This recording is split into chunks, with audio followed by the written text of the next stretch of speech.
के दशक में पैदा हुए, जिनके 80 के दशक में थोड़ी सी चेतना कविता समझने या सुनने की आई, उनके लिए जो हिंदी के मानक नाम थे, जिनको सुनना, जिनको पढ़ना अपने आप में बहुत अद्भुत था।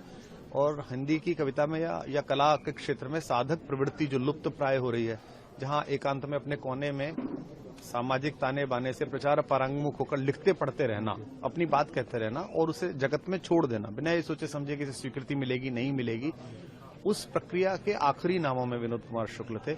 हमें आशा थी कि वे स्वास्थ्य लाभ कर लेंगे। पीछे प्रधानमंत्री जी ने भी उनका हालचाल पूछा था और मुख्यमंत्री जब गए थे तो मैंने मुख्यमंत्री जी को भी फोन करके पूछा था कि उनका स्वास्थ्य कैसा है, और हमें लगता था कि साहित्य उत्सव जो जनवरी में होगा उसके समय पर उनके दर्शन होंगे, उनसे अध्यक्षता या वे उद्घाटन करेंगे। लेकिन वे अपनी अंतिम यात्रा पर चले गए। हिंदी का एक बहुत बड़ा प्रतीक पुरुष विदा हुआ है। बड़ा हिंदी का नुकसान है, और हिंदी का नहीं, भारतीय भाषाओं का नुकसान है।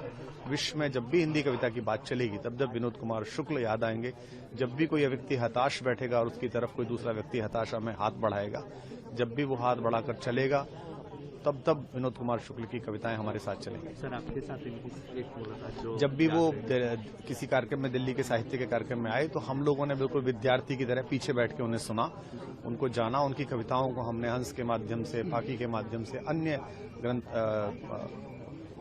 पत्रिकाओं के माध्यम से अनवरत पढ़ा।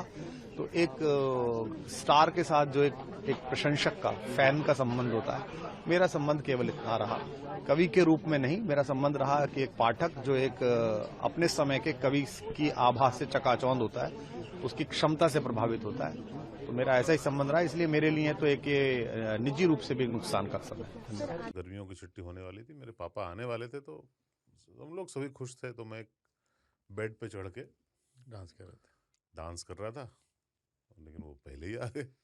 फ्रीज तो मैं उस समय तो कंटिन्यू नहीं कर सकता था ना, तो फ्रीज फ्रेम टाइप का हो गया। कसम पैदा कर